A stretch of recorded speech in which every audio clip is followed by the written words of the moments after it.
கற்பூர தீபம் சுவாமிக்கே ஐயப்பன்மார்களும் கூறிக்கொண்டு ஐயனை நாடி சென்றிடுவார், சபரிமலைக்கு சென்றிடுவார். சுவாமியே ஐயப்போ ஐயப்போ சுவாமி.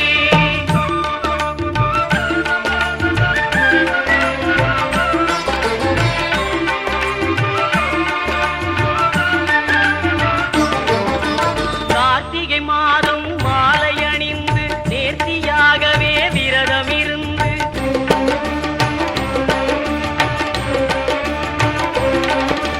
பார்த்த சாரதியின் மைந்தனே உன்னை பார்க்க வேண்டி